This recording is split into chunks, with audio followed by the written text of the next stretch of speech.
Bonjour tout le monde, bienvenue à notre panel de Festival Draconis hors série. Aujourd'hui, on va parler de comment démarrer sa propre campagne à long terme et je vais vous laisser avec Stéphane qui va vous présenter ça. Merci, Voilà. merci, Ali.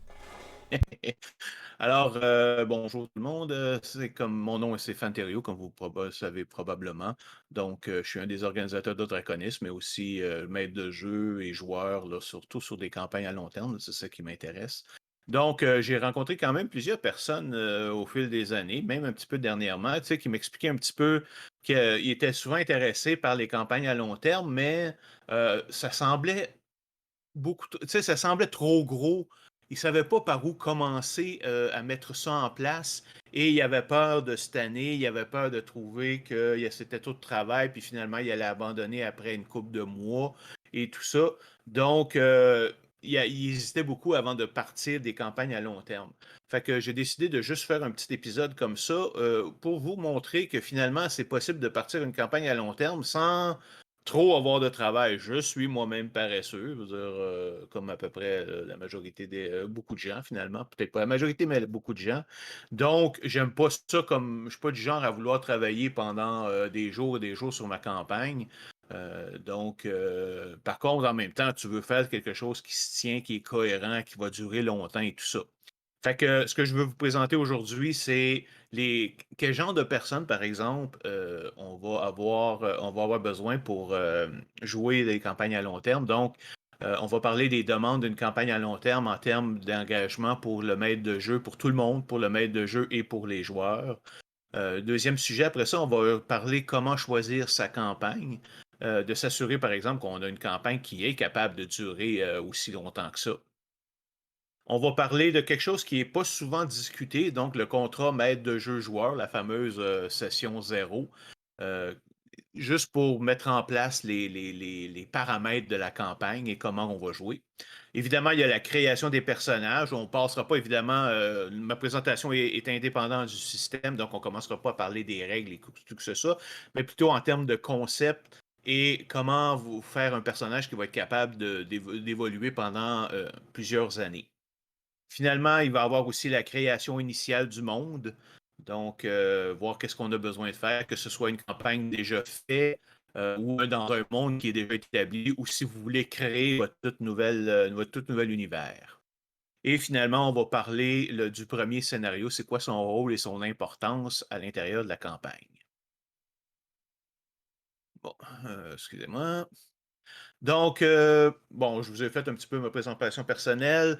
Moi, je suis joueur de jeux de rôle depuis 1991, donc ça fait 30 ans aujourd'hui.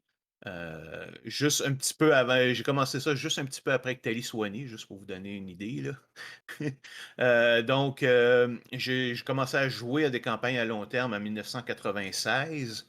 Et je suis devenu moi-même maître de jeu de campagne à long terme après avoir eu 9 ans d'enseignement, si vous voulez, vers 2004-2005. Et évidemment, je suis depuis ce temps-là. Donc, si je regarde, c'est quoi les raisons pourquoi on veut faire une campagne à long terme? Si c'est, si vous êtes comme moi, ben vous aimez les intrigues complexes qui s'étendent sur des années, des mystères qui vont s'étendre dans le temps, des énigmes qui vont comme par exemple évidemment dans Le Seigneur des Anneaux, des choses comme ça sur des livres qui vont prendre beaucoup de temps. Non, c'est vraiment des histoires complexes et disons qu'on peut voir évoluer et tout ça. Et si vous aimez ça, justement, vous-même, lire des longues affaires ou vivre des longues histoires, en autant qu'évidemment, de temps en temps, il y ait des révélations, tu sais, que l'histoire avance. Euh, Au niveau des personnages, c'est aussi le fun de pouvoir jouer un personnage sur une très longue période de temps. Donc, voir sa progression, premièrement, évidemment, dans sa puissance, les habilités qu'il a, monter de niveau si votre système utilise des niveaux, ou sinon gagner des points, des nouvelles habilités et tout ça. Mais aussi beaucoup la progression psychologique et sociale du personnage. Il va évoluer dans le temps, il va changer ses attitudes, il va créer des liens avec d'autres personnes va peut-être être entrer en couple, fonder des familles ou whatever, quoi que ce soit. Mais c'est des choses que sur des parties de 3, 4, 5 ou même 10 sessions, c'est pas évident. Évidemment, ils peuvent être présentes, mais c'est pas quelque chose qu'on va développer très longtemps. Par contre, si vous allez jouer sur des années, ben là, c'est vraiment intéressant d'entrer dans ces personnages-là parce que ça donne une deuxième couche à la campagne. Et donc, si vous aimez jouer avec les personnages, les faire évoluer, puis comme je dis, autant psychologiquement que dans leur force, c'est vraiment quelque chose qui est intéressant à jouer dans une campagne à long terme. Il y a différents types de campagnes. Il y en a deux principaux. OK, même dans le type, on va le séparer entre deux types. Le premier type, c'est de dire est-ce que dans notre campagne, c'est juste une liste de scénarios qui sont faits un après l'autre, mais qui s'adonnent à être dans le même univers avec les mêmes joueurs, mais qui sont relativement indépendants les uns des autres, ou si c'est une histoire qui va se passer sur 5 ans, évidemment avec des chapitres, avec des sections ou des scénarios différents qui commencent et débutent, mais c'est tout dans le but de faire progresser une seule et même histoire. L'équivalent de dire, mettons, par exemple, Star Trek TNG, Next Generation vis-à-vis Babylon 5, par exemple. Donc, c'est vraiment. Donc, il y a de ce jeu deux types d'univers-là qui peuvent exister. Et aussi, en termes de type de campagne, c'est est-ce qu'on va créer notre univers par nous-mêmes, de toutes pièces, ou on va utiliser un univers clé en main, donc par exemple un univers qui existe déjà, comme ben, évidemment vous en connaissez, Faerun et tout ça, ou même la Terre et tout ça. Et aussi au niveau de l'intrigue, est-ce qu'on fait sa propre intrigue ou on suit une campagne à long terme? J'ai rien contre les deux. Je veux dire, même moi, je suis maître de jeu pour Masque Souvenir Latotep, qui est une campagne déjà toute faite, une des campagnes les plus connues au monde, et finalement, on l'avait vu qu'on voulait jouer plus souvent pendant la pandémie, mais on a décidé de partir en plus de toutes nos autres parties, une partie de Masque Souvenir Latotep. Et donc, j'ai pas de problème avec ça. On joue aussi à Kingmaker, d'ailleurs, sur la campagne de Pathfinder. Par contre, évidemment, j'ai aussi mes propres campagnes où ce que je fais mon propre univers à moi. Donc, les demandes d'une campagne, on s'entend, c'est pas nécessairement tout le monde qui est capable de jouer à une campagne à long terme. Ça demande quand même un investissement et justement certaines habilités. C'est là qu'on va voir dans cette section-ci. Donc, si je regarde pour tout le monde, maître de jeu et joueur, évidemment, il faut commencer par partager les mêmes intérêts, les styles de jeu et tout ça. Donc, il faut avoir le même. Tout le monde aimer la fantasy ou la science-fiction, soit aimer aussi le même type de jeu. Est-ce qu'on est des bons, des méchants? Ça, si on peut dire, là, évidemment. Si on veut sauver le monde ou si on est prêt à jouer le traître, etc. Il faut s'assurer qu'on a quand même un certain intérêt parce que sans ça, ça va devenir difficile à trouver des sujets que tout le monde peut jouer, là, que veut vouloir jouer. Il faut être capable de garder un intérêt pour l'intrigue, l'univers et les personnages, et j'aurais dû rajouter, sur une longue période de temps. Donc, c'est sûr que si vous êtes une genre de personne qui, dès qu'il a joué 3 ou 4 fois avec le même personnage, est tanné et veut toujours changer, ben là, c'est sûr qu'évidemment, les campagnes à long terme, c'est pas nécessairement pour vous. Donc, ça va demander un investissement. Il faut que vous appreniez, par exemple, à aimer votre personnage, parce que si vous n'aimez pas votre personnage, vous ne serez jamais capable de le jouer très longtemps. Il faut être capable d'investir les efforts nécessaires. Ben oui, évidemment. Donc, si je regarde Guerre de sang, ça a duré 135 sessions. Chaque session est environ 3 heures. Fait que ça veut dire comme pratiquement 400 heures, 405 heures de jeu à faire. Et en plus, justement, de regarder, de travailler entre les différentes parties, qu'est-ce qui se passe. Le maître de jeu, évidemment, doit préparer ses choses, faire des résumés. Les joueurs doivent regarder où ce que son personnage veut aller, comment il veut le faire intégrer, le faire évoluer, autant au niveau de leurs habilités que au niveau psychologique et donc social aussi. Donc, il faut être capable de s'investir, d'avoir du temps quand même pour pouvoir jouer et une certaine régularité dans les présences. On s'entend. C'est sûr qu'il y a toujours du monde de temps en temps qui vont être obligés de s'absenter, mais il faut quand même être là au minimum la majorité du temps quand même. Il faut avoir aussi une volonté de créer une histoire commune. Donc, on s'entend, c'est on travaille tous ensemble pour créer une histoire. Donc, si votre tendance est toujours d'aller faire vos propres affaires, puis de vos propres petites affaires, et de ne pas s'occuper de ce que les autres font, ben là, encore une fois, sur un scénario à court terme, ça peut être bon, mais sur une campagne à long terme, ça va devenir relativement pénible très rapidement. Il doit y avoir une bonne entente entre les membres, ben c'est ça, c'est évident, là, dans le sens où vous allez rencontrer ces personnes-là à toutes les semaines ou 2 semaines ou mois pendant plusieurs années. Donc, si vous vous détestez, on s'entend-tu que ça ne marchera pas. Évidemment, le meilleur, c'est de voir des amis, des vrais amis, là, mais c'est pas absolument nécessaire d'ailleurs. J'ai quand même plusieurs de mes amis qui sont devenus mes amis par le fait qu'on jouait ensemble. Il faut qu'il y ait une compatibilité entre le style du même maître de jeu et celui des joueurs. Donc, si le maître de jeu, lui, veut toujours faire des parties cinématiques avec des héros, puis tout ça, puis les joueurs veulent juste jouer des parties réalistiques, réalistes et de survie et tout ça, ben là, encore une fois, il y a comme un problème là, entre les deux, là, et ça va être difficile de. Même si quelqu'un décide, OK, on va y aller, on va accepter ton choix, ça va finir par ressortir, puis ça va finir par créer des conflits. Et si jamais, en passant, si jamais vous avez des questions, là, vous pouvez les envoyer à Tali, qui va me les faire suivre. Alors, les demandes d'une campagne, il y en a aussi des spécifiques pour le maître de jeu et pour le joueur et joueuse. J'ai fait attention, j'ai essayé d'utiliser les deux mots, joueur et joueuse. Donc, premièrement, au niveau du maître de jeu, ben, ça prend de l'imagination parce qu'on s'entend que créer une intrigue qui va durer pendant 3, 4, 5, 6 ans, faut quand même, si tu veux pas toujours faire la même chose, il faut quand même que tu sois capable d'imaginer toutes sortes de scénarios qui ne se sont pas passés. Ça prend aussi de l'enthousiasme parce que, comme je disais, surtout au niveau du maître de jeu, c'est quand même une assez grosse charge de travail. Donc, il faut que tu aimes ça. Il faut que tu sois un passionné. Si tu n'aimes pas ça, tu vas finir par te tanner relativement rapidement et abandonner.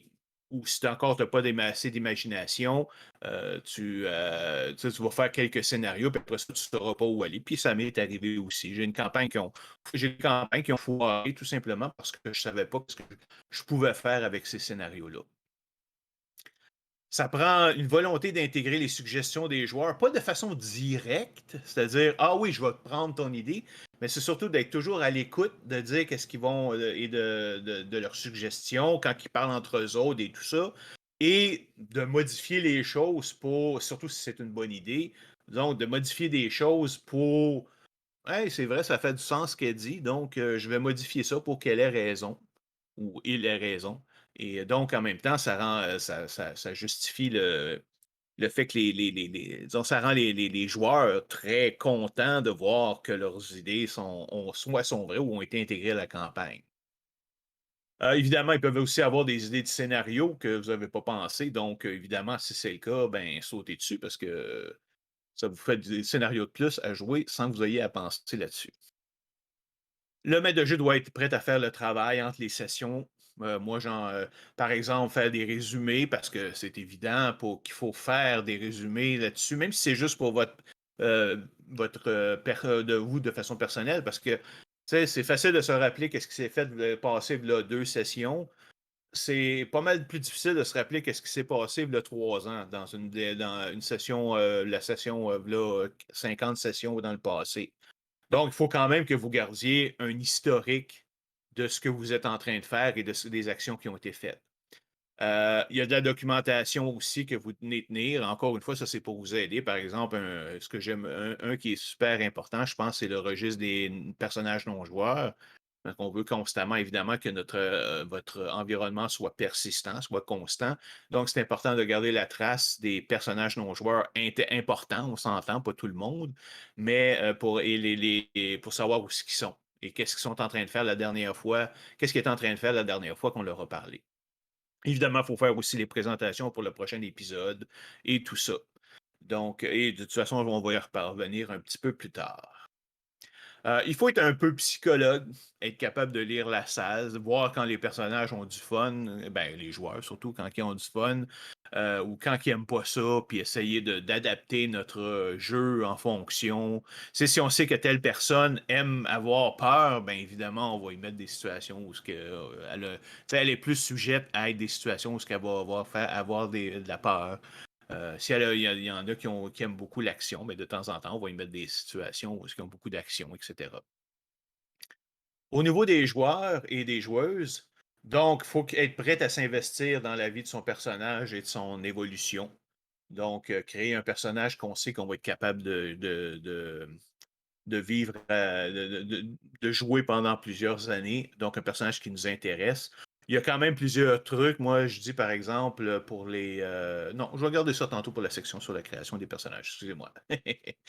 Alors, il faut que le joueur et joueuse acceptent que son personnage fait partie d'un groupe. Donc, ça veut dire que de temps en temps, elle n'aura pas le focus. En fait, une des choses qu'un maître de jeu doit faire, c'est s'assurer que chacun des personnages ait son moment de gloire et donc présente des scénarios différents qui est adapté à chacun des personnages. Et donc, ça donne que, évidemment, dans certains cas, le personnage du joueur va avoir un rôle un peu plus retiré. Donc, il faut que le personnage accepte, le joueur accepte ça et aller avec le train, là, donc accepter cette situation-là, puis aider l'autre en sachant qu'à un moment donné, ça va être son tour qui va venir. Il faut qu'il soit prêt à s'immerger dans le monde et participer à sa création, donc d'être capable d'offrir des idées, d'offrir des suggestions, même si c'est juste, pas de façon directe, hey, je peux demander au GM par exemple, je pense que tu devrais faire ça, c'est plutôt de dire, dans leur personnage va offrir, OK, une explication qui pense être la bonne, et qu'est-ce qu'il pourrait faire en retour, en pleine conversation, et moi, je vais le prendre comme dire, hey, c'est vrai, c'est intéressant, fait qu'on va partir avec ça. Ne pas avoir peur de prendre les devants et d'être actif. Ça, évidemment, on est tous différents. Il y en a qui prennent beaucoup les devants, il y en a qui sont plus en retrait, puis c'est correct, c'est parfait, il n'y a pas de problème avec ça. Sauf qu'évidemment, il faut qu'il y en ait au moins quelques-uns qui soient prêts à prendre les devants, justement, parce que des fois, si vos joueurs sont tous relativement passifs, ben ça devient difficile à les. Tu sais, t'es obligé toujours de les piquer un petit peu. Bon, qu'est-ce que vous faites? Voyez, tu sais, avancez, là, tout ça, faites quelque chose. Donc, c'est toujours le bon d'avoir comme joueur d'être willing d'aller, de prendre des initiatives puis de faire des nouvelles choses. Bon, on va maintenant parler comment choisir sa campagne. Première des choses, c'est ça, il y a comme deux moyens que je peux voir. Il y en aurait une troisième, mais je l'ai tout de suite éliminé. Donc, c'est de fois, par exemple, vous pouvez faire ça en décision commune. Par exemple, on se rencontre tout autour de la table et on discute ensemble des sujets qui nous intéressent, puis de ce qu'on peut faire, puis ça peut être évidemment long. Versus proposition d'une personne. Ben, en fait, c'est ça. Donc, on peut demander, par exemple, à des personnes, à chacune des personnes de faire une proposition de campagne. Ou en fait, il y en a une troisième, en fait, que je peux utiliser aussi. C'est le fait de dire que, en tant que maître de jeu, étant donné que c'est moi qui va avoir à construire l'univers, je veux m'assurer aussi que c'est un univers qui m'intéresse. Fait que ce que je vais faire, c'est que je vais créer plutôt moi-même 3, 4, 5 propositions de campagne que je vais offrir aux joueurs. Et à partir de là, on va décider laquelle on va vouloir faire. Ça m'évite justement de dire que, donc à ce moment-là, de ne pas avoir à subir, de ne pas avoir à sélectionner, s'assurer qu'il n'y a pas une campagne qui m'intéresse moins qui va être sélectionnée. C'est un petit peu égoïste, je le comprends, mais en même temps, comme je dis, c'est moi, même si j'aide beaucoup et je me fie beaucoup à mes joueurs, c'est quand même moi qui est pris, si on peut dire, avec le fait de construire le monde. Évidemment, comme je disais l'autre, que je disais que je considérerais jamais, c'est de dire de prendre la décision de façon, comme maître de jeu, de façon unilatérale. Je peux avoir une idée, la proposer aux joueurs, mais c'est certain que les joueurs vont me dire s'ils sont d'accord avec ça. Par exemple, dans Guerre de sang, j'avais une autre campagne qui roulait de ce moment-là, c'était de Japon médiéval. Puis à un moment donné, on avait, juste pour prendre un petit break et changer, on avait fait 3 sessions d'une campagne qui se passait dans les années 20 avec, bon, magie secrète du sang et tout ça. Et juste comme test, pour voir ça, puis le monde avait bien aimé. Puis à ce moment-là, on s'est dit, ben, OK, ben, vu que tout le monde a bien aimé ça, alors la prochaine session, la prochaine campagne, quand celle-là sera terminée, ça sera sur ce sujet-là. Donc, il y a quand même quelques décisions à prendre qu'on doit régler. Donc, premièrement, c'est quel genre de campagne? Est-ce qu'on veut de la fantasy, de la science-fiction, de l'horreur? Post-apocalyptique, là, il y en a un paquet, là. Il y en a une charpe, une barge, comme par exemple. Et évidemment, la plupart du temps, votre genre, votre campagne va avoir plusieurs genres. Bon, SF horreur. Mais si je regarde, par exemple, Crépuscule Galactique, j'ai de la science-fiction, j'ai de l'horreur, j'ai de la fantasy, parce que c'est beaucoup de la magie, de surnaturel avec les démons. Donc, tu sais, c'est comme ça couvre toutes ces affaires-là. Donc, évidemment, il faut juste décider, justement, ça va être quel type de campagne, c'est quoi son genre. C'est quelle échelle elle va se passer. Est-ce que ça se passe dans une ville, un village, sur une planète, sur un système solaire, d'une galaxie, même dans le multivers, une dimension, etc. Et évidemment, je parle surtout au départ, dans le sens même que l'échelle même de la campagne peut changer. Encore une fois, dans Crépuscule Galactique, on a commencé de façon la planète Terre dans les années 2016. Et soudainement, après certains événements, la Terre a comme découvert une communauté galactique. Donc, le scope, l'échelle de la campagne a grimpé et rendu au niveau de la galaxie. Et là, même, ils savent qu'il y a cette même galaxie-là, l'univers dans lequel ils sont, fait partie d'un multivers qui est comme une méta-campagne. C'est quoi le type de campagne, de scénario qu'on veut faire? Est-ce que c'est, bon, survie, par exemple, ou post-apocalyptique, genre Fallout ou Mutant Zero ou whatever, quelque chose du genre? Est-ce que c'est réaliste, donc on veut que les personnages n'aient pas de pouvoirs spéciaux? Ou c'est héroïque, c'est-à-dire des personnes qui peuvent avoir certaines habilités puis qui sont définitivement au-dessus de la moyenne, sans être des super-héros? Style, bon, je sais pas moi, Indiana Jones, par exemple. Et carrément, ça peut être aussi des super-héros. Puis là, super-héros, soyons larges. Ça peut être des mages puissants, des vampires, des loups-garous. Et évidemment, bon, c'est pas nécessairement un Superman, là. Mais parce que en termes de power level, tu sais, ils sont pas mal tous à la même place. Donc, il faut savoir, comme je dis, s'assurer qu'il faut décider à quel niveau on se trouve. Et encore une fois, ça peut être vraiment quelque chose qui va changer pendant la campagne. Crépuscule Galactique, au début, mes personnages étaient héroïques, mais réalistes. Il n'y avait pas de power spécifique, mais évidemment, après certains incidents, ils en ont acquis. Et là, ils sont littéralement rendus au niveau des super-héros, là. Vous parlez des thèmes de la campagne. Qu'est-ce qu'on veut faire? Donc, sauver le monde, faire grandir un royaume, comme dans Pathfinder, dans Kingmaker, redémarrer la civilisation, comme dans une partie post-apocalyptique, survivre à un désastre. Ça peut être n'importe quoi. C'est juste de vous donner quelques idées sur les thèmes que vous voulez aborder. Une des choses dans ma campagne de guerre de sang, une des choses que j'étais très intéressé, c'était de dire magie contre science. C'est-à-dire que la magie, évidemment, la source, on ne peut pas l'expliquer, mais si elle a des effets sur quelqu'un, si, mettons, un spell fait des dommages, ben, ce dommage-là se reproduit par quelque chose dans le corps. Il y a quelque chose qui se passe dans le corps de la victime. Et cet aspect-là peut être étudié et donc contré par la science. Donc, par exemple, si je paralyse quelqu'un, il y a quelque chose qui fait en sorte à l'intérieur que le corps est paralysé.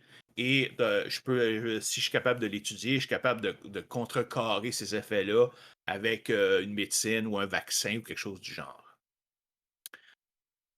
Quelles sont vos sources d'expiration? Ben là, tu sais, c'est comme, soyez large, la source d'expiration, là, vous pouvez en avoir des tonnes. Tout ce qui est, comme, on pourrait dire, la-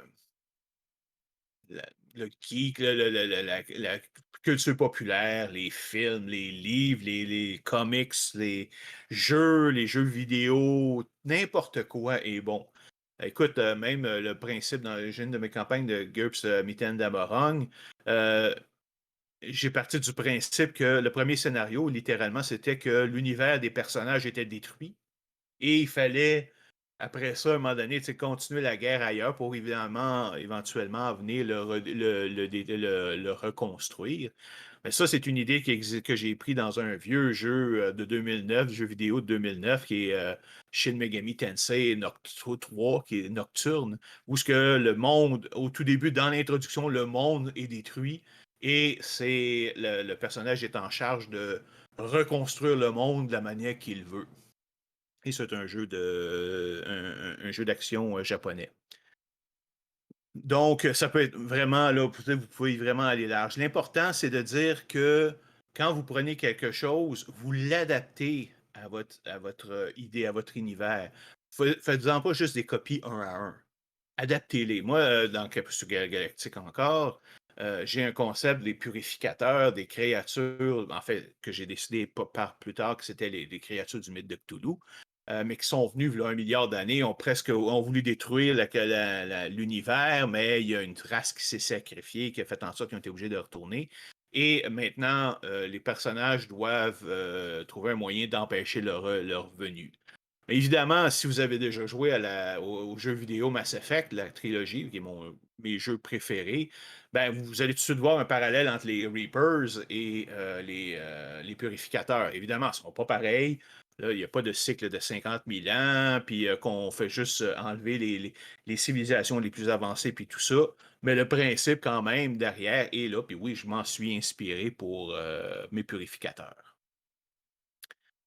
Comment évaluer le potentiel d'un monde? C'est ça, vous avez une idée géniale, un monde vraiment original, mais est-ce que ça va être bon et ça va être bien pour faire une campagne à long terme? Moi, j'ai un petit truc comme ça que j'ai appris par la force des choses parce que j'ai eu un problème comme ça. J'ai créé un monde avec une idée, puis finalement, quand j'ai voulu sortir du premier scénario, je ne savais simplement plus où aller. Je ne voyais pas ce que je pouvais faire et je me suis rendu à l'évidence, j'ai dû arrêter la campagne après quoi, 6 ou 7 sessions parce que je ne voyais pas où ce que je m'en allais. Donc, et c'est après ça, plus tard, que j'ai parti Crépuscule Galactique là, pour contrer, pour prendre sa place, si vous voulez. Euh, donc, un truc pour éviter ça, c'est quand vous avez une bonne idée, prenez une feuille de papier ou installez-vous devant votre écran et sans y penser trop, de façon instinctive, essayez d'écrire le plus d'idées de scénarios qui pourraient être faits à l'intérieur de cette campagne-là. Juste pas besoin d'aller dans les détails, juste des idées générales. Puis, je vous dis, si vous n'êtes pas capable de penser en quelques minutes moins que 15 ou 20 scénarios différents qui pourraient être le fun, c'est comme, pensez-y, là, puis c'est peut-être pas le bon moyen, le bon type de campagne pour vous. Et si vous êtes capable, par contre, si vous êtes capable de sortir ça un après l'autre, ben, il y a bien des bonnes chances qu'au moins vous aurez assez de matériel. Puis évidemment, quand on parle de campagne à long terme, il ne faut pas s'imaginer, faut pas non plus penser que ça va être littéralement, ça va se passer, mettons, dans une période de quelques mois et que c'est vraiment une seule intrigue, un seul scénario pendant quelques mois qui va finir au bout de 5 ans, parce que là, vous allez vraiment vous allez vraiment être à court d'imagination à un moment donné. Tu sais, prenez un sujet, choisissez un sujet que vous savez qui va être long, qui va avoir une longue évolution, puis voyez tout de suite, il faut que vous ayez une idée comme, OK, il y a différentes phases dans la campagne, comme dans Crépuscule Galactique, je savais qu'au début, il y avait une phase juste sur la Terre, après ça, il va y avoir une phase qui va être la découverte de l'univers galactique, le Conseil galactique, différentes organisations vont faire des affaires pour vous autres. De temps en temps, il va arriver des choses un petit peu spéciales. Et là, après ça, je vais avoir une troisième phase où ce que là, vraiment, le nom de la campagne va prendre tout son sens avec la découverte officielle là, des plans pour les purificateurs avec leurs personnes dans notre monde qui veut venir ici, qui veut venir les faire apparaître. Et là, on est rendu dans la phase je dirais dans la finale, mais là, on s'entend que la finale va durer 1 an, là. Mais on est dans la phase finale où ce que là, on finit l'histoire. J'ai encore beaucoup de scénarios à faire pour finir l'histoire de façon satisfaisante, mais on est quand même rendu dans cette période-là. Donc, si vous êtes capable de voir une longue évolution comme ça possible, c'est un signe que c'est un bon sujet. Je vais juste reprendre mon souffle un petit peu. Donc, le contrat maître de jeu joueuse. Donc, le contrat maître de jeu, c'est tout simplement et joueur et tout simplement une entente qu'on a entre entre le maître de joueur, le maître de jeu et ses joueurs et joueuses, pour assurer que la campagne se passe bien. Le problème, c'est qu'il est beaucoup trop souvent non dit ou implicite, c'est-à-dire qu'on assume que c'est là, et parce que surtout souvent, on veut juste commencer à jouer. Mais en même temps, si c'est pas réglé, si c'est pas dit de façon explicite, ça peut causer des conflits. Encore une fois, sur une longue période de temps, parce que si, mettons, il y a un joueur qui dit OK, son personnage fit, il découvre après 2 ans que son personnage ne fit pas vraiment, puis qu'il n'est plus intéressé de jouer comme ça, ben là, on a un problème parce que là, il ne peut pas juste attendre la prochaine campagne, parce que la prochaine campagne, ça va être dans 3 ans. Donc, c'est important de spécifier dès le départ c'est quoi les paramètres, qu'est-ce qui est justement, c'est nécessaire pour bien établir les paramètres de la campagne, ce qui est permis et interdit. Je vais donner des exemples, mais ce n'est pas inclusif. Il peut y en avoir d'autres. Donc, c'est quel type de personnage qui est permis, la personnalité et la capacité. Par exemple, si quelqu'un veut jouer juste un loner par rapport au groupe, mais là, vraiment à l'extrême, dans le sens, il n'est jamais avec le groupe, il est toujours parti faire ses propres affaires, il se fout de la quête principale ou de l'intrigue principale, on s'entend que c'est un problème. Vous pouvez faire un loner qui va de temps en temps va passer par lui-même, et tant qu'il reste dans le groupe en général, ça va aller. Il y a évidemment, bon, surtout si vous allez dans des affaires comme Dungeons and Dragons, la notion du personnage evil dans un groupe bon. Là. Si j'ai un personnage qui veut faire un paladin et l'autre qui veut faire quelqu'un qui est chaotique evil, on s'entend que c'est pas que c'est un problème là. Donc, en parlant à l'avance, c'est qu'on évite ces problèmes-là, de dire OK, notre groupe va être relativement bon. Pas besoin de tout d'être bon, mais on veut pas de character evil. Donc, quand les gens vont faire leur personnage, ben, ça va donner tout de suite la règle à suivre. Un exemple dans Pathfinder Kingmaker, on devait décider dès le début quel type de groupe on allait être et quel genre de royaume on allait être. Et moi, j'étais un paladin, et par contre, on a décidé que le groupe serait plus dans le genre neutral good ou tout ça, la ville aussi. Fait que ça donnait tout de suite dès le départ, OK, faites-vous des personnages qui sont evil parce que ça ne marchera pas.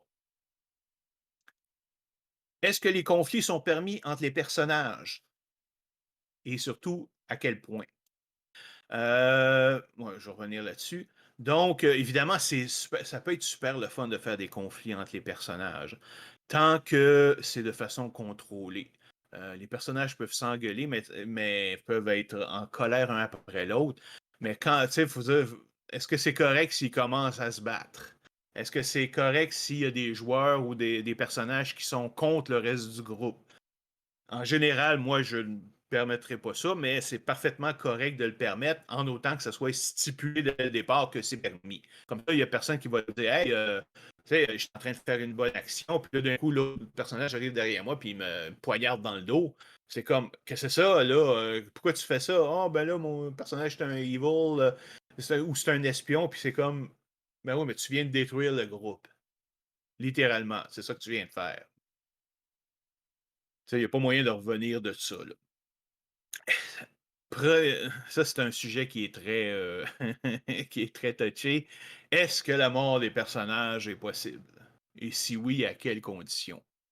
Évidemment, on parle de la mort permanente. Là. C'est sûr que si votre univers permet des résurrections, puis ah ouais, donc, c'est pas un problème. Là, t'as juste à aller voir le prêtre et à payer 5000 pièces d'or, puis il va faire revenir ton personnage à la vie ou l'autre personnage à la vie. On s'entend que ça, c'est correct. Là. Mais est-ce que la mort d'un personnage est possible? Et ça peut être oui, ça peut être non. C'est à vous de décider avec votre groupe. Et à quelles conditions? Est-ce que c'est possible quand, par exemple, le personnage désire se sacrifier et veut pour sauver ses compagnons? Évidemment, là, je ne vois pas de raison de dire non. Par contre, est-ce que c'est possible de mourir parce qu'il a joué un mauvais jet? Je vais y revenir un petit peu plus tout à l'heure quand je vais vous présenter des exemples de ces contrats-là. Quel scénario permis? C'est quoi les types de scénarios permis ou non permis et les sujets controversés? Évidemment, les plus évidents, c'est tout ce qui a rapport à des affaires sexuelles, là, des agressions. Si est-ce que vous voulez inclure des agressions sexuelles, des viols ou des affaires comme ça? Moi, je vois aucun intérêt là-dedans, mais bon, tant que c'est clair dès le départ si c'est permis ou non. Parce que là, j'ai plein d'exemples, surtout quand on parle avec des femmes, là, de personnages, de femmes qui ont créé des personnages, puis oups, ton personnage, il se fait attaquer, puis ouais, c'est ça, violenté, puis tout ça, parce que c'est une femme. Et c'est normal dans ce temps-là, ça se faisait. Fuck it. Fuck it. Pas question. J'ai aucun intérêt là-dedans. Passez vos fantasmes d'enfants de 10 ans, de 15 ans, là, ailleurs, là.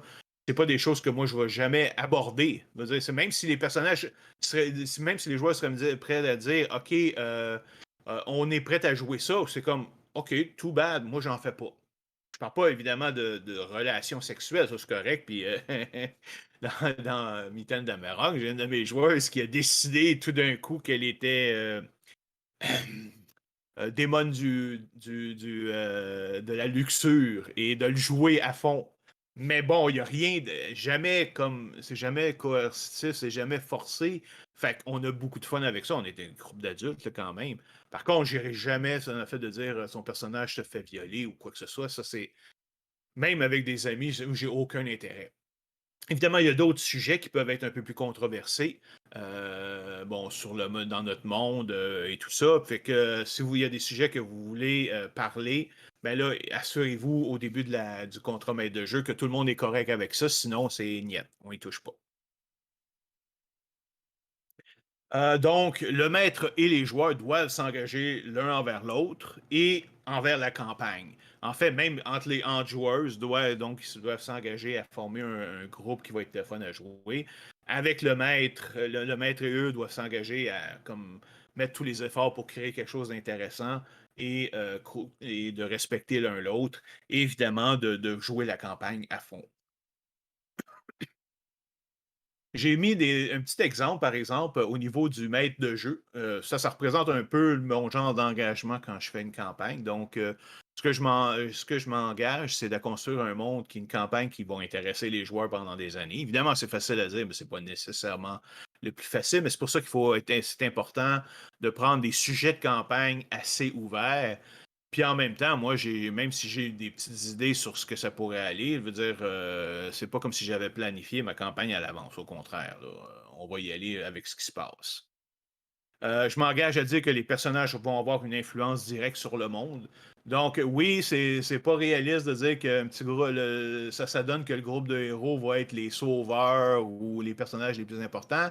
Encore une fois, je m'en moque. On est là pour avoir du fun. On est là pour justement sortir de notre vie normale. Donc, oui, mes personnages vont être des héros, ben, bon ou mauvais, là, mais je veux dire, vont être des héros et vont avoir une influence directe sur l'évolution du monde. Oui, c'est comme ça fait partie intégrante. Maintenant, après ça, vous pouvez encore une fois décider que c'est pas le cas pour vous. Vous voulez des parties réalistes. Et encore une fois, ce qui est important, c'est de le mentionner dans votre engagement. Les défis seront adaptés aux joueurs et aux personnages. Donc, ça, c'est une chose.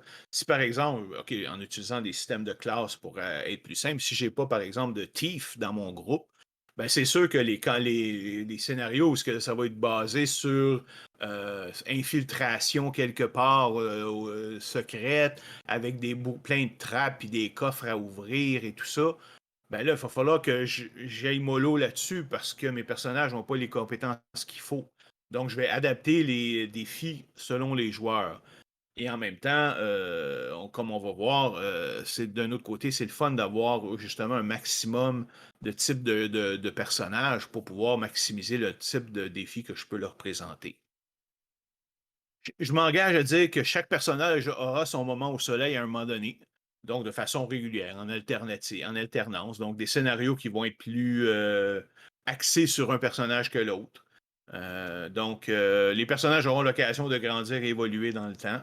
Donc, je vais leur permettre. En fait, c'est même pas moi, ça peut être initié par moi, mais souvent, c'est plutôt de dire que je vais réagir si mes personnages, si mes joueurs montrent de l'intérêt à développer ce côté-là, je vais y aller avec eux autres. S'ils n'ont pas d'intérêt, je ne le ferai pas. C'est à leur choix. Donc, j'ai des personnages dans Crépuscule Galactique qui ont établi des connexions avec les autres. Il y en a un qui s'est marié.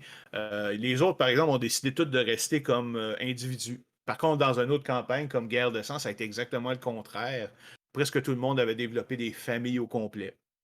Faut dire que le contexte était pas pareil, là. C'est difficile de définir de créer des familles quand tu te promènes dans la galaxie, là. On s'entend, là. Et je m'engage évidemment aussi à ne pas accepter de personnages qui vont délibérément nuire au groupe sans que ça fasse partie du contrat. Donc, si on a décidé dans le contrat que les conflits étaient limités et qu'il n'y il y aura pas de traite ou des choses comme ça, où ça peut être de façon très précise, ben là, c'est aussi ma job de dire tel personnage va à l'encontre de ces règles-là, donc non, je ne l'accepte pas. Bon, ça c'est personnel, donc, mais c'est dans mon contrat. Mais le plus important, jamais, jamais, jamais je vais tuer un personnage de façon aléatoire et permanente. Tu sais, c'est comme, ah, puis là, elle dit, ben là, puis là, j'en ai entendu, c'est comme, ah, ben là, ça enlève le challenge de la campagne, parce que là, les personnages, les joueurs savent que leurs personnages peuvent pas mourir. So what? Je veux dire, en général, si c'est des bons joueurs, ils vont le jouer quand même pour survivre pareil. Là, ils ne commenceront pas à faire à n'importe quoi parce qu'ils savent que le maître de jeu va les épargner. Et encore là, justement, je n'ai pas dit que je les épargnerais, mais je ne les tuerais pas de façon permanente. Mais c'est bien large. Je peux les faire revenir comme morts-vivants ou comme esprit, si c'est permis dans le jeu. Ça peut être, il peut avoir été sauvé d'une certaine façon, mais avoir des séquelles importantes, un handicap ou mettons, si dans une game où ce que les dieux existent, son dieu va le sauver, mais là, il doit comme trouver une manière de remercier son dieu pour s'assurer, pour montrer qu'il a bien fait, des choses comme ça. Et garder quand même un handicap sérieux. Donc, il y a plein de choses qu'on peut faire. Ou ça peut être tout simplement si la personne décide, par exemple, qu'elle est tannée de jouer avec ce personnage-là, veut changer de personnage. Mais là, effectivement, c'est une des fois où ce que je vais accepter de faire mourir un personnage. Et évidemment, à ce moment-là, comme ça n'arrive pas souvent, tu sais, faisant quelque chose de dramatique. Là. Ça n'arrive pas de temps si souvent que ça. Il y a des situations qui vous est comme carrément données pour dire hey, il y a quelque chose que tu peux faire avec ce personnage-là qui va le faire partir de façon héroïque. Mais bon, moi, je ne laisserai jamais les dés purs. Pourquoi? Parce que si vous faites une partie de 2, 3, 4 sessions, c'est comme encore une fois, c'est pas grave. Là, je vais créer un autre personnage, je vais entendre le prochain. Imaginez si ça fait un personnage, ça fait 3 ans ou 4 ans que vous le jouez, vous l'aimez, vous avez vu grandir et tout ça. Puis là, soudainement, quelqu'un fait une attaque critique, roule 3 fois les dommages au cerveau et vous êtes instantanément tué. Est-ce que vous allez vraiment l'intérêt de vous créer un nouveau personnage alors que la campagne est déjà très avancée, de créer un nouveau personnage puis d'essayer de vous réinvestir puis sans avoir nécessairement le temps, puis c'est pas votre décision de laisser tomber ce personnage-là. Moi, comme joueur, je serais complètement non, je veux même pas rien savoir de ça. Évidemment, donc comme maître de jeu, ça m'intéresse pas non plus. De toute façon, moi aussi, j'aime mes personnages, là, veux pas. Donc, j'ai aucun intérêt à les tuer de façon immédiate. Mais ça encore, c'est des choses que vous devez établir. Un exemple d'engagement pour les joueurs, donc avoir comme joueur un intérêt pour jouer à la campagne proposée. Créer un personnage qui s'intègre bien au monde, c'est le basique. Un personnage capable de travailler avec d'autres personnages, donc pas toujours faire le loner ou le traître qui va les trahir au bon moment. Être à l'écoute et respecter les autres joueurs. Donc, quand c'est le temps des autres joueurs de prendre les devants, là, de ne pas comme bouder dans son coin, puis au contraire de le supporter, sachant que ça va revenir de son côté et à ce moment-là, on va être bien content que l'autre nous supporte à ce moment-là. Pas être trop antagoniste envers les autres personnages. Bien évidemment, son personnage ne devrait pas être trop antagoniste. Comme je disais, un peu de conflit, ça peut être bon et mener à d'excellentes sessions de roleplay, de la tension et tout ça. Mais on s'entend que si c'est trop de conflits, puis c'est tout le temps, à un moment donné, le monde va juste être tanné, puis ça va souvent mener à la dissolution du groupe. Ne jamais, évidemment, la règle d'or, ne jamais laisser les conflits en personnages se transformer en conflits entre joueurs. Ça, évidemment, il y a jamais méthode plus rapide pour détruire un groupe que de faire en sorte que les conflits se deviennent entre personnes. Et souvent, même si c'est le contraire, par exemple, souvent, si tu as deux personnes qui sont en conflit, c'est pour ça qu'il ne faut pas avoir deux personnes en conflit. S'il y a deux personnes en conflit, souvent, ça va se refléter dans leur personnage. Ces deux personnages-là vont aussi être en conflit et ça peut causer, encore une fois, des problèmes. Bon, là, il est 44. Bon, OK. Création des personnages. Donc, encore une fois, ici, c'est pas l'idée de dire comment créer votre personnage. Ça va dépendre de votre système, de votre campagne, etc. Mais c'est juste des trucs pour s'assurer que il y a une bonne Mimi. Juste une seconde, ma chatte vient de se mettre debout, là. Ah ouais, couche-toi là, parce que tu me couches mon écran. Donc, sélection des types de personnages devrait se faire en groupe, en tout cas. Et je parle de la sélection des types, pas les personnages eux-mêmes. Si vous voulez, vous pouvez le faire ensemble, ça n'a pas de problème. Mais au moins décider ensemble qui va faire quel genre de personnage. Euh, c'est bien important parce que une des choses que de manière que vous faire ça, c'est que chaque joueur va présenter, par exemple, des concepts de personnages qui l'intéressent, va les présenter aux autres, et là, après ça, évidemment, il va y avoir des personnes qui ont le même type de concept et tout ça. Et là, justement, on va pouvoir se répartir les différents concepts selon les règles suivantes.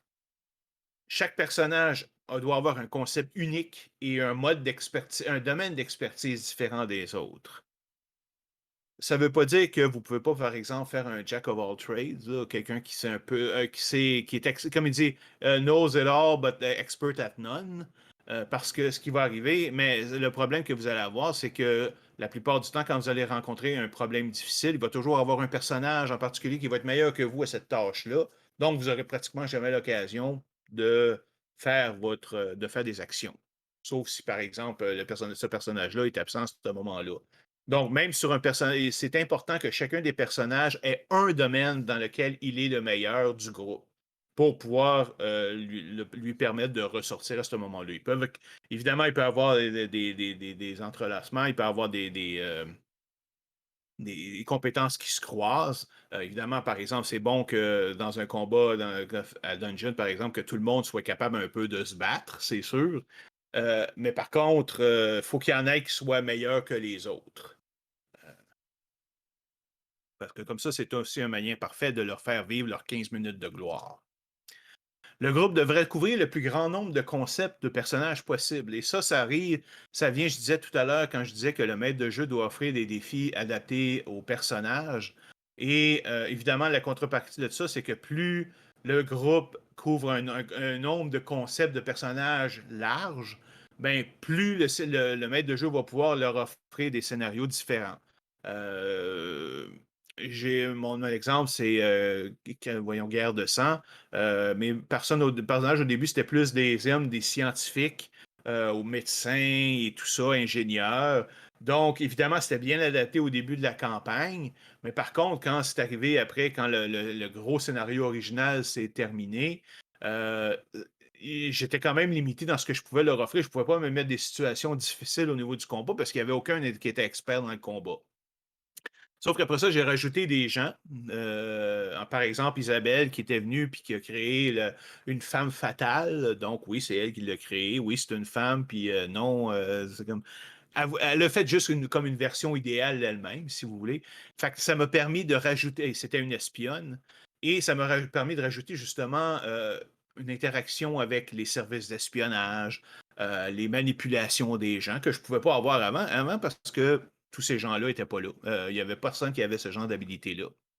Après ça, il y a une voleuse professionnelle qui est venue. Fait que là, ça m'a permis de rajouter des scénarios de type infiltration, ça veut dire aller dans les places secrètes parce que, évidemment, j'avais quelqu'un qui était bon à pénétrer dans les différentes chats, dans les différentes places barrées, etc. Finalement, plus tard, il y a Lita qui est arrivée, avec le personnage de Lita qui est arrivé, qui était une experte à l'épée, à la Caporea. Et ça m'a permis, encore une fois, d'introduire un côté de combat un peu plus présent que ce qui était avant, parce que, justement, j'avais du monde là, qui commençait à être utile en combat. Fait que c'est comme je disais, donc, en ayant plusieurs concepts supportés par les joueurs, le plus de concepts possible, évidemment, ça vous offre une possibilité au maître de jeu d'offrir le maximum de variété dans les scénarios. Évidemment, les concepts incompatibles avec le contrat, ça doivent être rejetés, là, c'est sûr. Après ça, bon, chaque joueur fait ensuite son personnage de façon individuelle. Vous pouvez le faire en groupe, c'est pas un problème, là, j'ai pas de problème avec ça. Moi, quand on parle de background, bon, moi, ça, c'est libre à vous d'en faire aussi, de façon aussi complexe que vous le voulez, c'est bien. Moi, ce que je demande, par exemple, et ce que je trouve super bon dans une campagne à long terme, c'est d'offrir un background avec ce que j'appelle des hooks, des hameçons que moi, après ça, comme maître de jeu, je peux passer en arrière et les ramasser pour vous tirer dans mon scénario. Faire en sorte que vous êtes euh, vous sentez personnellement responsable et impliqué dans la campagne. Vous n'êtes pas juste une gang d'aventureux ou d'aventuriers, des aventuriers, ouais, d'aventuriers qui a été ramassé comme ça par quelqu'un parce qu'il y avait une job à faire. Parce que quand tu regardes ça, c'est s'il y a vraiment quelque chose de bizarre puis de méchant et tout ça, c'est comme pourquoi ils continueraient à travailler ensemble au lieu de s'en aller? C'est comme c'est pas notre problème, ça, là, on s'en va. Fait que moi, je demande des hooks. Puis ces hooks-là, ça peut être du genre, ça peut être des événements qui se sont passés qui n'ont pas eu d'explication. Quelqu'un qui va me dire, OK, mais mes parents sont morts quand j'étais plus jeune. On ne sait pas pourquoi. Ils ont été tués, mais on ne sait pas par qui. Ou j'ai eu telle ou telle expérience que j'ai jamais pu expliquer. J'ai jamais eu d'explication. Alors moi, je suis capable et ça m'a fait en sorte que je suis devenu comme X, Y, Z. Mais moi, après ça, je peux passer en arrière pour dire, OK, ces meurtres-là ont été causés par tel groupe dans ma campagne, qui fait en sorte que je vais pouvoir, le personnage va pouvoir découvrir ça et là se sentir directement impliqué, vouloir continuer. Fait que quand vous faites votre background, c'est comme développer ces hooks-là. Évidemment, il faut que tu aies un maître de jeu qui soit willing de faire, encore une fois, le travail pour aller lier tout ça ensemble. Mais bon, je pense que ça fait partie intégrale de son travail. Quel type d'univers on peut utiliser pour notre campagne? Et évidemment, ça va influencer beaucoup sur le, le, la quantité de travail qu'on va avoir à faire. J'en vois trois différents possibles. Premièrement, utiliser déjà un univers qui est déjà fait. Évidemment, vous pouvez prendre des univers qui sont déjà définis comme Golarion pour Pathfinder, Faerun pour les Forgotten Realms, etc. Ça peut être aussi la Terre, tout simplement. Si ça se passe sur la Terre, évidemment, votre campagne, ou en tout cas une partie de votre campagne, mais c'est sûr que vous avez déjà considéré ça comme un univers déjà fait, là. Vous avez plein d'informations sur la Terre, puis si vous n'en avez pas assez, ben allez voir Wikipédia, vous allez trouver tout ce que vous voulez savoir. Vous pouvez prendre un univers existant, mais le modifier. Donc, vous prenez déjà comme vous avez prenez Faerun ou la Terre, par exemple, si vous dites, OK, la Terre, mais avec le monde de Cthulhu, avec où ce que Cthulhu existe. Donc, c'est la Terre normale, mais vous rajoutez cet aspect de Cthulhu, des dimensions de Cthulhu, etc. Donc, vous allez modifier certains aspects de l'univers existant. Et le troisième, qui est évidemment le plus de travail, c'est de créer votre nouvel univers par vous-même, complet. Donc, souvent, ça va être un univers justement qui va être créé par le maître de jeu au tout début, mais aussi par les joueurs. Si par exemple, il y a des joueurs qui viennent d'une nouvelle place que le groupe n'a pas encore visité, ben là, vous pouvez travailler avec cette personne-là pour définir cette place-là. Ça peut aussi inclure des parties d'univers déjà existantes. Je parlais dans Crépuscule Galactique. Au début, on jouait sur Terre, donc évidemment en 2016, tel quel, avec, encore une fois, adapté un petit peu, mais surtout quand même à 99,999%, c'était la Terre normale. Et par contre, après ça, ils ont découvert l'univers galactique, dont le Conseil galactique, la communauté galactique. Et là, évidemment, les autres places, il y a une station spatiale qui s'appelle Cariel, il y a plusieurs planètes qui existent. Tout ça est basé sur de la magie et non pas de la technologie. Donc, évidemment, cette partie-là, ça a été construit de toutes pièces. Mais évidemment, on a quand même commencé par la Terre. Quand si je regarde les univers déjà construits, donc il y a quand même des avantages, évidemment. Premièrement, vous aurez compris, ça limite grandement la quantité de travail à faire parce qu'il est déjà fait en bonne partie. Le monde est cohérent dès le départ, donc tout a été défini, ou en tout cas presque tout a été défini. Donc, les relations entre les groupes et tout ça, c'est déjà fait. Vous êtes capable tout de suite d'avoir une information si vous en avez besoin. Évidemment, il y a moins de travail à faire entre chaque session, surtout comme moi, si vous construisez votre monde au fur et à mesure parce que vous en avez besoin, ben, le fait qu'il soit déjà fait, ben, vous n'avez pas besoin de le faire, là. Vous avez juste à regarder où sont les informations sur une nouvelle place. Les joueurs et joueuses ont une connaissance du monde sans que le maître de jeu ait à tout expliquer. Donc, si vous, par exemple, vous jouez sur Faerun, ou sur la Terre, ben là, quelqu'un peut aller regarder les informations sur la Terre ou sur Faerun et le lire par elle-même sans que le maître de jeu ait besoin de commencer à se lancer de de grandes explications sur comment ça marche. Mais il y a quand même des inconvénients à ça. Faut être réaliste. Parce que le problème, c'est que tout le monde est déjà construit. Donc, premièrement, ça demande quand même une certaine préparation pour adapter votre univers. Je veux dire, c'est rare que vous allez pouvoir utiliser vos, un univers tel quel, ou même dans le pire des cas, vous avez juste quand même à créer des nouvelles organisations ou des nouveaux NPG, des nouveaux personnages joueurs, non joueurs pour votre campagne. Bon, je ne sais pas s'il y en a qui sont d'accord avec ça ou pas, mais moi, je trouve que ça limite la créativité du maître de jeu parce qu'encore une fois, tu joues dans un univers que quelqu'un d'autre a pensé. Donc, si tu veux vraiment modifier des choses ou faire quelque chose de vraiment sauté, de fucké, ben, ça sera pas possible dans ce monde-là en général. Les joueurs et joueuses peuvent faire des assertions qui sont plus vraies. Donc, surtout si vous modifiez un univers qui existe déjà, par exemple, tu dis, OK, c'est le monde de la Terre moins plus les mondes de Cthulhu. Si les gens ne savent pas que le monde, le mythe de Cthulhu est vrai, ben là, quand ils vont faire des raisonnements, ils vont probablement partir du point de vue que toutes ces affaires-là, c'est impossible de toute façon qu'on va essayer d'aborder le problème d'une autre manière. Et ça peut être le fun de les voir réaliser à quel point ils se sont trompés. Mais des fois, par exemple, dans le cas de Toulouse, par exemple, où ce que c'est comme il dit, le problème Toulouse, c'est que tu as une caverne, tu rencontres une caverne, une entrée d'une caverne. Dans tous les systèmes de jeu, sauf Toulouse, tu dis OK, on va à l'intérieur, puis tu réussis à régler la situation, puis tu deviens les héros. Call of Toulouse, c'est comme si tu rentres, c'est comme tu sors les explosifs, on fait sauter la porte sans jamais rentrer à l'intérieur, parce que si on rentre à l'intérieur, on va tous mourir parce qu'il y a une créature ou whatever quelque part qui va nous attraper.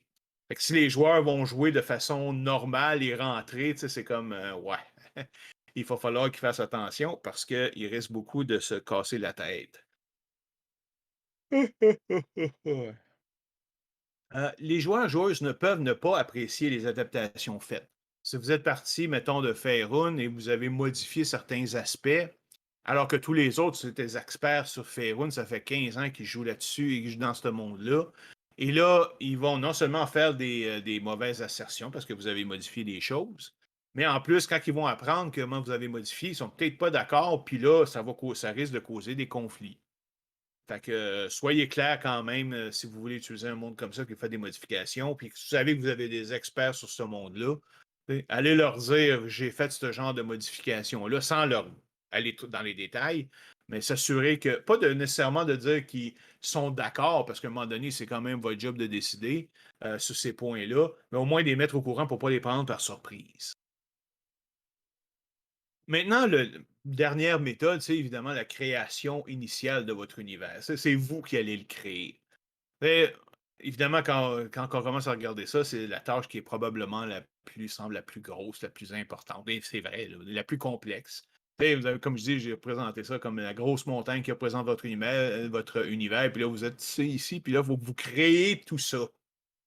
Et il y en a qui vont penser, par exemple, ah ben là, il faut que je crée tout ça avant que ça commence la campagne. J'en ai pour 3 mois, fuck it, ça me tente pas, je vais aller jouer. Mais c'est pas nécessaire.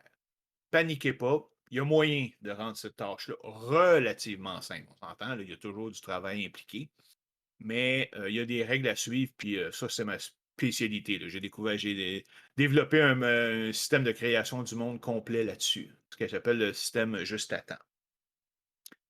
La règle d'or de ce système juste à temps, surtout quand on parle au début de la campagne, donc ne créez que ce qui est indispensable à votre premier scénario. Laissez faire de commencer à créer toutes les organisations, les pays. Si votre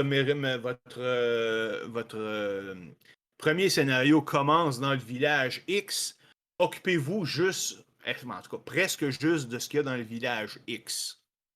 Ça demande quand même donc un certain travail et une certaine capacité d'improvisation par contre, parce que si les joueurs vous posent des questions sur ce qui est à l'extérieur du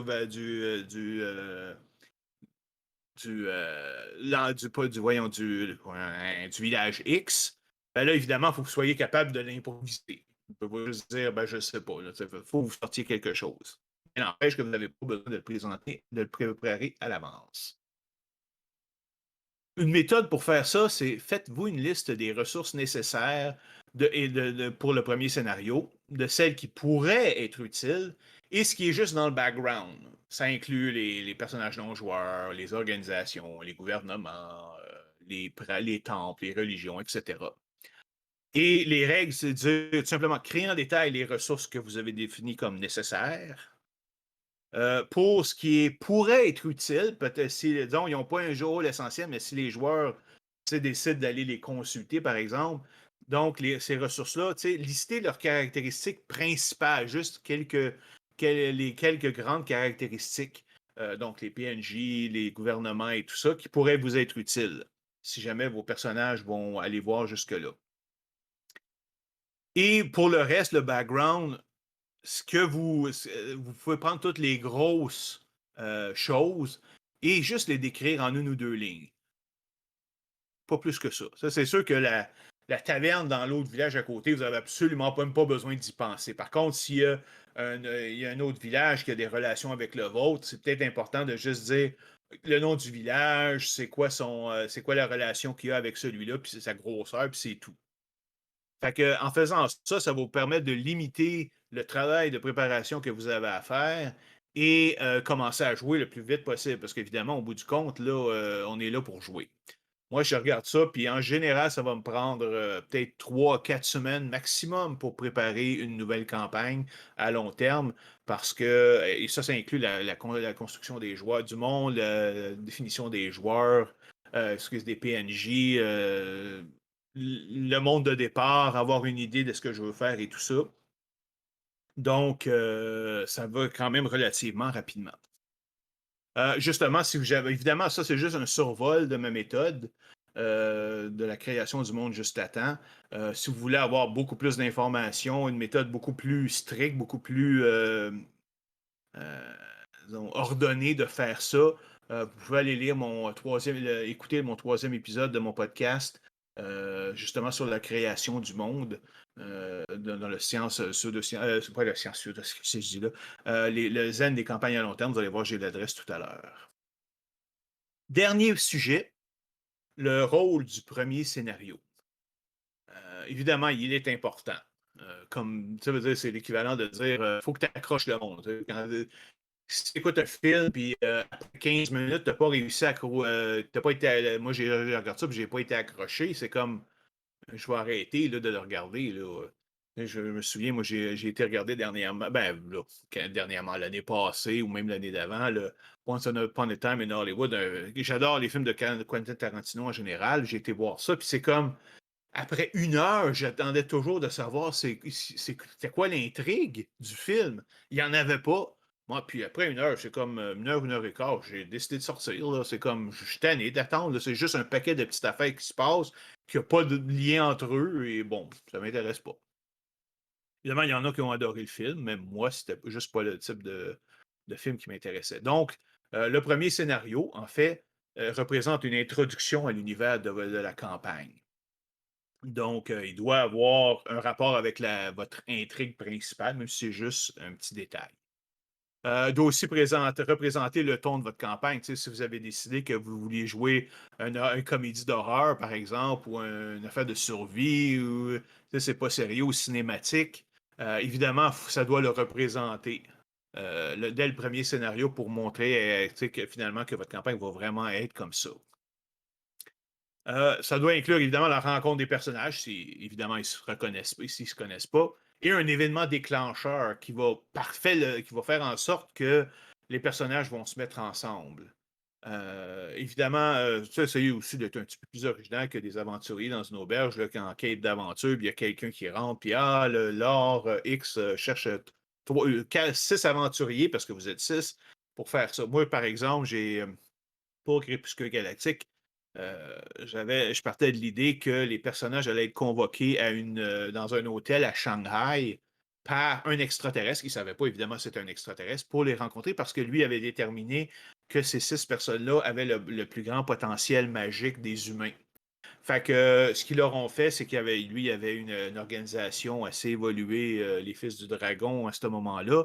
Donc, il a organisé pour chacun des personnages une raison pour laquelle il devait aller en Chine. Par exemple, pour ma violoniste, ben là, évidemment, il organisé une nouvelle tournée en Chine. Donc, il voulait qu'elle soit là pour discuter comment ça allait se passer. Pour ma hacker, c'était, si je me rappelle bien, une espèce de rencontre de hacking là, pour une espèce de conférence pour de hacking. Il y avait, que ce qu'il y avait d'autre.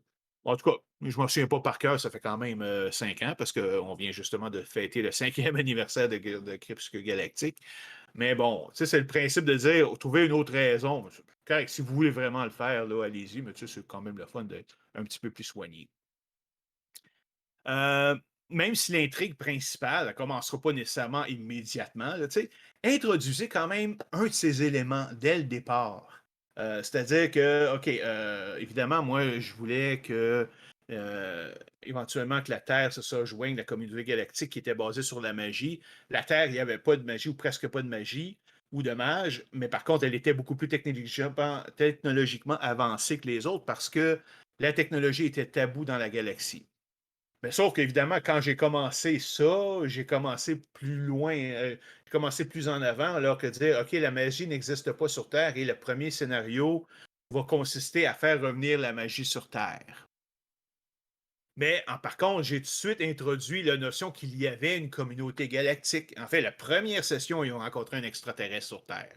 La première session, et après ça, il fallait qu'ils ont eu la mission là, comme quoi il y avait d'autres extraterrestres qui étaient là pour voler des bombes atomiques, puis il fallait qu'ils les arrêtent. Mais dès le départ, c'était clair qu'on s'en allait vers ça, même si pour l'instant, on était à un premier niveau qui n'était pas comme ça. C'est ce qu'on appelle faire du foreshadowing, c'est-à-dire montrer qu'il y a quelque chose qui s'en vient, quelque chose de plus gros, quelque chose qui peut être le fun. C'est super important. C'est un concept qui est connu. Évidemment, c'est facile quand de l'appliquer dans un film ou dans un livre où ce que les scénarios, le texte est écrit à l'avance. Fait que tu peux venir le modifier par la suite. Évidemment, dans une campagne à long terme, tu ne peux pas revenir en arrière et modifier la session 3 parce qu'évidemment, elle a déjà été jouée. Là, donc, on peut juste rajouter des planches en avant. Mais par contre, donc, en donnant quand même des éléments comme ça donne l'impression quand même que tout est planifié, que tout est rodé, puis tout est préparé en avance, alors que souvent, puis, c'est pas du tout le cas. Mais ça, c'est un autre sujet complètement. Bon, j'ai pas mal fait le tour. Il est 12h07. Ah, c'est pas super. Donc, ça va bien. Juste voir s'il y a des questions. Mais donc, en vent, c'est ça. Si vous pouvez trouver, si vous voulez avoir des informations sur les campagnes à long terme, donc j'ai mon podcast qui est le zenjdr.podbean.com, le zen des campagnes à long terme. Uniquement 100% campagne à long terme, sauf peut-être une exception pour Draconis, là. Mais à part ça, c'est toutes des campagnes à long terme, c'est toutes des trucs sur différents aspects. La plupart des choses pratiquement toutes les choses que j'ai vu passer aujourd'hui, vous pouvez les voir là-bas. Je vois plus à fond, plus large, plus en détail sur chacun des sujets. Et si jamais ça vous intéresse, ben, j'ai mis aussi les liens de mes campagnes qui sont actuellement en ligne. Donc, j'ai Crépuscule Galactique, Mitaine d'Amerong, et excusez pour l'erreur, là, c'est pas Damong, c'est bien Damerong. Et GURPS, je veux dire, utilisez l'adresse qui est là, c'est juste que c'est moi qui me suis trompé quand quand j'ai créé le lien. Et les gags de sang, ça c'est la seule qui est finie. Crépuscule Galactique, on est à l'épisode 119. la prochaine session. Euh, Mitten d'Amorog, on a joué 35 sessions avant d'arrêter, de le mettre sur pause en attendant que Crépuscule Galactique soit complété. Mais il y a des aspects de Mitten d'Amorog qui se retrouvent aussi dans Crépuscule Galactique.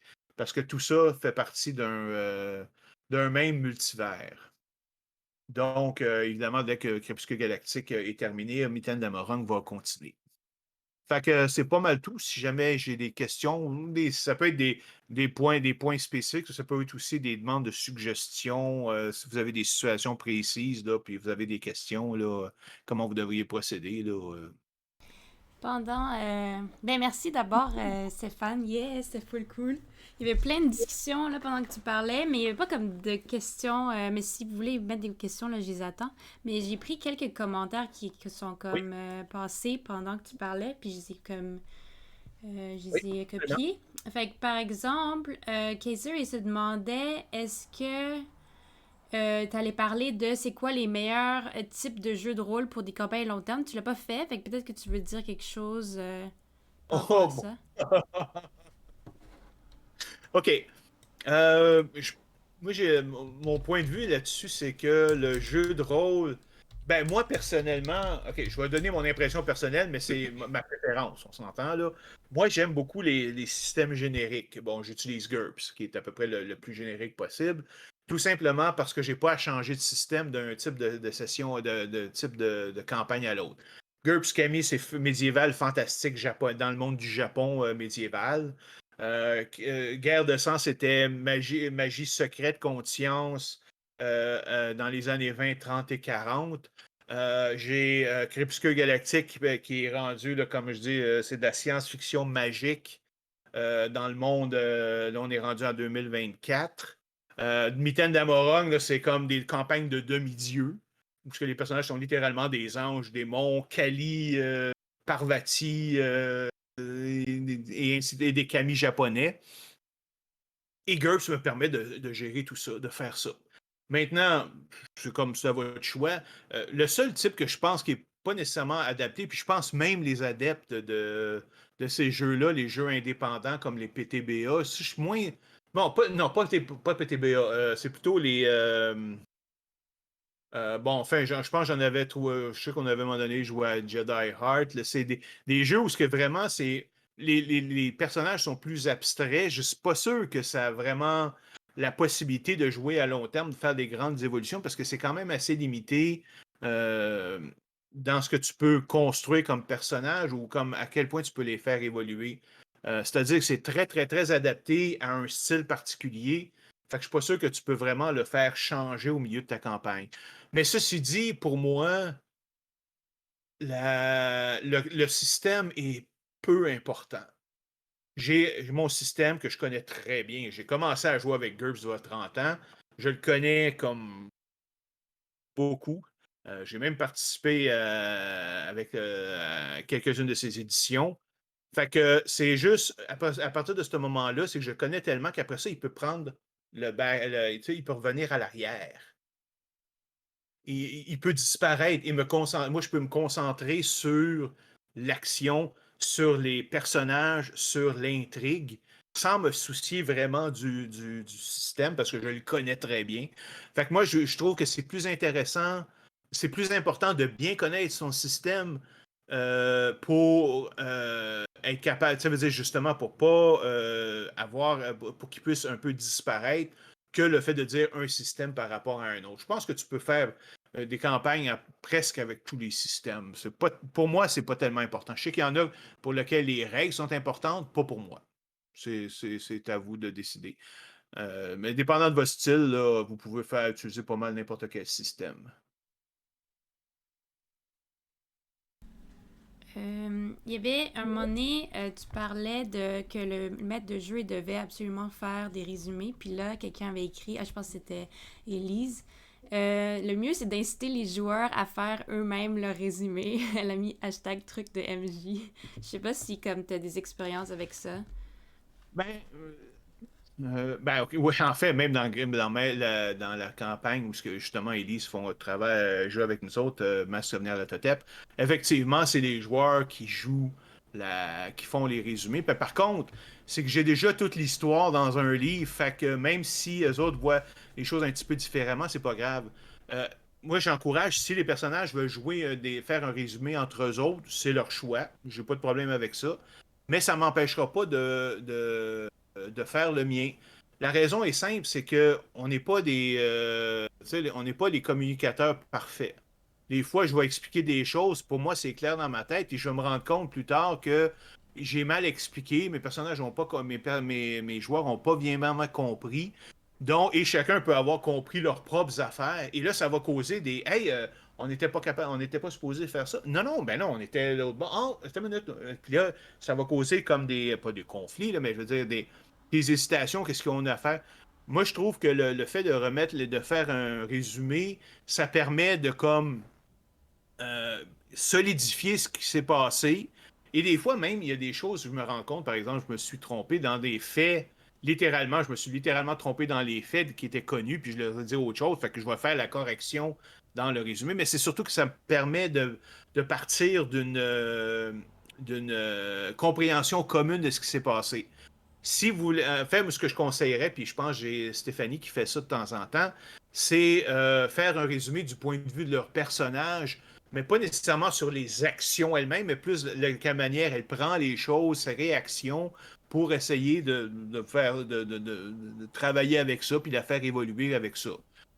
Comme je te dis, c'est à votre choix. Vous pouvez faire vous pouvez laisser ça dans les mains de vos joueurs si vous voulez. Ce qui est important, c'est qu'il y en ait un. C'est ça le plus important finalement, au bout du compte, là, parce que comme je te dis, c'est surtout une question de faire en sorte de vous souvenir plus tard qu'est-ce que vous avez de besoin. Si vous en faites un pour vous, parce que vos joueurs le font entre eux autres, parfait, vous pouvez le faire de style 100% télégraphique, là, comme une couple de phrases une après l'autre, puis ça arrête là. Moi, j'aime les mettre en ligne, fait qu'évidemment, je le mets plus sous la forme d'action, puis de phrases complètes et tout ça. Mais bon, ça, c'est à votre choix. En autant que vous en ayez un, c'est correct. Là, je regarde. Le reste, c'était vraiment juste des commentaires, tu sais. Euh, je sais pas Ferme si ta tu vas aller lire le Twitch après pour voir ce que les gens ils disaient. Là, il y a eu comme une grosse discussion, là. gueule. Euh, Tout le monde racontait un petit peu qu'est-ce qu'eux ils faisaient, là, comme... Il y avait des gens qui étaient comme « Oh, moi, j'aime toujours essayer des nouveaux personnages, donc peut-être que dans une campagne à long terme, ça marcherait moins. » À part si il y a un... Mais en fait, c'est comme, encore une fois, il y a toujours moyen de s'arranger. Si vous décidez entre vous autres que c'est correct, qu'il y a un personnage en particulier, et une personne en particulier qui veut introduire des nouveaux personnages de façon régulière, peut-être que vous pouvez trouver une raison dans la campagne pour laquelle ça marche. C'est juste une question de discussion. Mais oui, c'est sûr qu'évidemment, c'est moins. Tu n'as pas les grands avantages là, d'une campagne à long terme de pouvoir jouer le même personnage sur des années. Si ça ne t'intéresse pas, en général, c'est sûr que tu n'es peut-être pas nécessairement le meilleur candidat pour ça. On s'entend ça, c'est sûr. Comme je disais, c'est pas pour tout le monde, puis ça n'a rien à voir avec le fait d'être assez bon ou pas bon. Là, c'est juste question d'intérêt. Il y en a qui aiment ça, jouer des campagnes, puis justement d'avoir beaucoup de variété dans divers systèmes de jeux. Et c'est important pour eux autres. C'est certainement un jeu, une affaire qui est tout à fait valide. Là. J'ai aucun problème avec ça. Moi, c'est pas mon cas. Moi, j'ai juste trouvé un système qui fonctionne pour moi. Puis le reste, me consacrer uniquement à mes campagnes. Puis justement, j'aime des choses qui sont très longues. C'est une question de personnalité. Oh, il y a des gens qui sont comme ah, tu pourrais faire un Kenny dans ton groupe puis il meurt à chaque session. Oui, le même personnage revient à chaque fois, mais un peu différent. Là. Et incarné, mais il y a de façon à ce qu'il soit pas pareil. Et oui, hein, à chaque session, on kill Kenny, ouais. Elle est bonne. Elle est bonne pareil. Pendant le panel, il y avait beaucoup de gens qui parlaient de jeux de rôle sans MJ. Puis je sais Mhm. pas, c'est quoi ton opinion? Est-ce que tu penses que ça pourrait faire des campagnes à long terme avec ce genre de jeu-là? Sincèrement, bon, ok, j'ai jamais joué, je l'ai jamais fait, là, on s'entend, là, fait que c'est juste, je vois juste pas, peut-être que c'est juste moi qui comprends pas bien comment ça fonctionne, mais je vois pas comment ça peut tu peux utiliser ça pour faire ça. Parce que ça prend, comme je dis, pour faire si tu fais une campagne avec les mêmes personnages, mais des scénarios indépendants, ça c'est correct. Je ne vois pas de problème avec ça. Par contre, si tu veux faire vraiment une grosse histoire qui se tient sur plusieurs années, c'est difficile. Je me souviens, par exemple, on avait commencé dans le temps, dans les fins des années 90, je pense, à jouer une campagne. C'est comme tout le monde dans ce temps-là, on jouait aux X-Files. On faisait des campagnes de X-Files. Et on s'était dit, ah, parfait, on va commencer, mais on va s'assurer que c'est les mêmes personnages, mais on va alterner le maître de jeu à toutes les sessions. Fait que là, OK, une première session, c'est pas si pire, c'est le fun. Deuxième session, celui qui avait eu l'idée de cette idée-là nous révèle littéralement toute l'idée que nos personnages, c'était des clones faits dans des années avec la technologie de la Deuxième Guerre mondiale, puis blablabla. C'est comme, ben oui, mais là, c'est pas ça, on ne voulait pas nécessairement s'en aller là. Puis même si c'était le cas, pourquoi tu nous dis ça à la deuxième session, là? Ça, c'est. OK, c'est à la 50e qu'il fallait faire ça, là, pas à la deuxième. Il reste quoi comme mystère dans la campagne, là? Et la campagne a foiré. Tout de suite. Comme ça. Fait que. Parce que justement, donc, tu n'avais pas une vue, là. Tu sais, je pense que c'est même dans les projets, c'est la même chose. Les projets qui sont pas en rapport avec le jeu de rôle, là, veut dire, il faut que tu aies quelqu'un ou peut-être un ou deux personnes qui aient une vision qui doit amener les autres avec lui et l'aider pour construire ces affaires-là. Mais il faut que tu aies une vision cohérente si tu veux être capable de gérer une campagne à long terme. Sans ça, si tout le monde fait n'importe quoi, ben là, non, ça sera pas capable. Ça sera pas, comme je dis, ça va être plus une liste de scénarios un après l'autre. En tout cas, c'est mon impression. Peut-être que je me trompe. Là. Comme je te dis, j'ai jamais joué avec des systèmes sans GM, là, mais je vois pas comment tu peux faire une campagne à long terme avec ça. Là. En général, les gens ils sont d'accord avec toi. Il y a juste, ils disent Iron Sword, ça serait quelque chose qui marcherait bien. Personnellement, je connais pas le jeu non plus, fait que... Non, je peux pas dire. Ben, j'en ai entendu parler, mais j'ai pas vraiment vu, là, mais peut-être, ça se peut. Est-ce que vous avez d'autres questions, les amis? Sinon, tu sais, il y avait des gens qui commentaient quand tu avais parlé de quel genre d'univers, puis ils disaient comme, ah ouais, le pire, ce serait que tout le monde connaisse l'univers vraiment. Si tu choisis un univers qui existe déjà, genre que des gens connaissent l'univers plus que d'autres personnes qui jouent, là, ça fait que c'est inégal.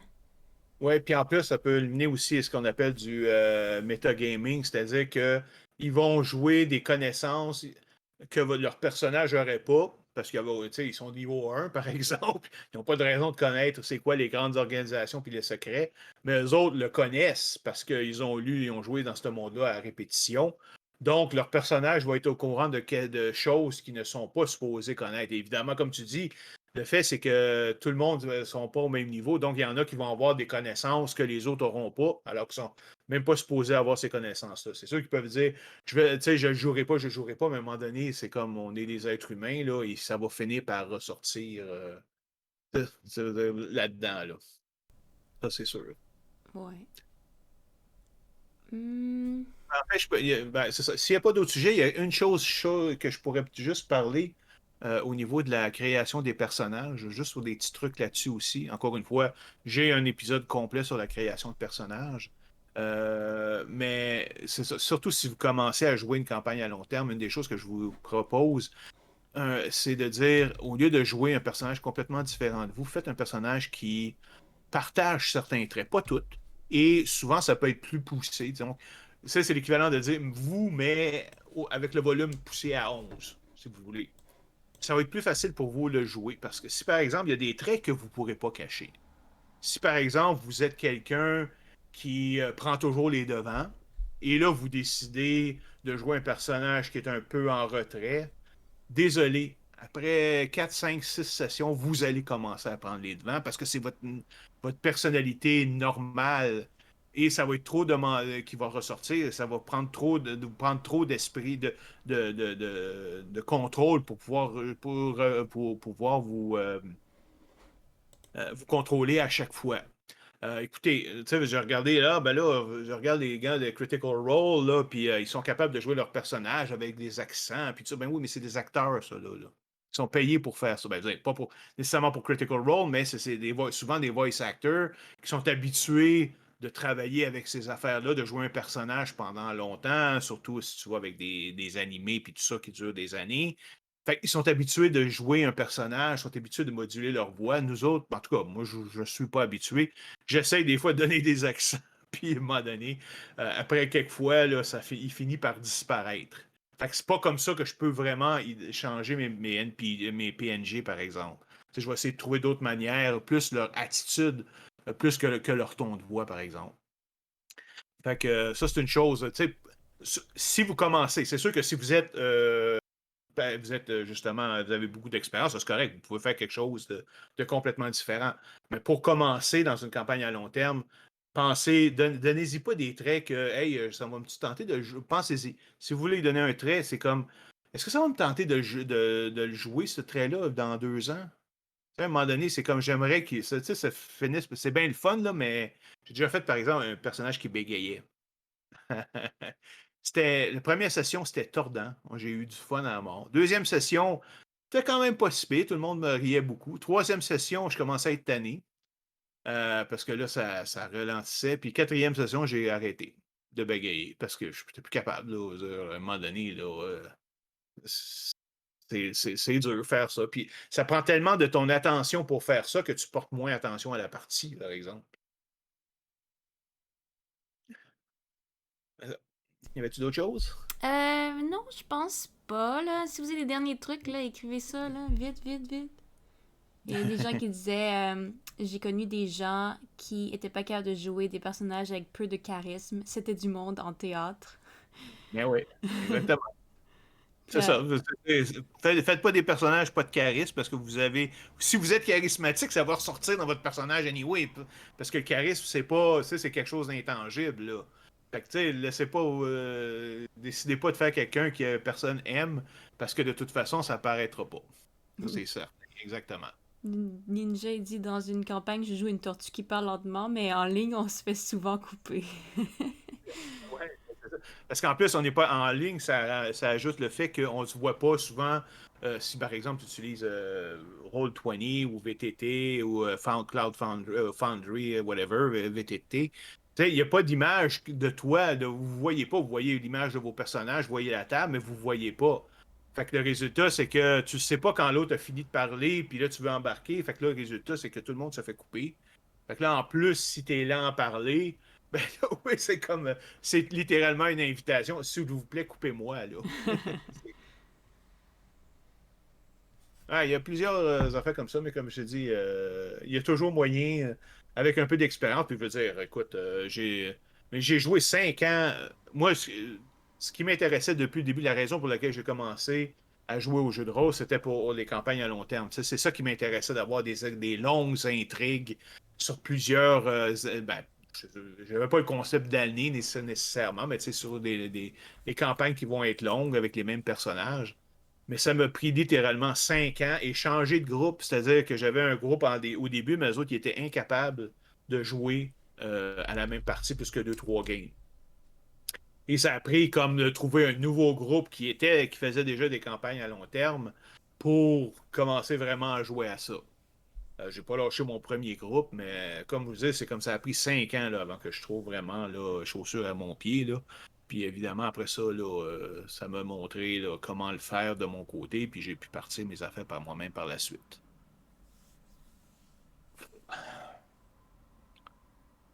OK. Je pense que ouais, il était 27, fait C'est qu'on ça. parlait de fait que je pense. Ben, merci beaucoup tout le monde. J'espère que vous avez trouvé ça intéressant. Puis, comme je disais, si vous avez des suggestions de sujets ou des questions, whatever, vous pouvez toujours me contacter sur ma page. En fait, j'ai même pas, je me rends compte, j'ai même pas mis ma page Facebook. Mais bon, faites une rencontre, une recherche sur Zen des campagnes à long terme sur Facebook et vous allez le trouver, il y en a juste une. Ça va être la mienne. Bon, c'est Parfait. parfait. Merci. Bonjour. Merci à tout le monde d'être venu.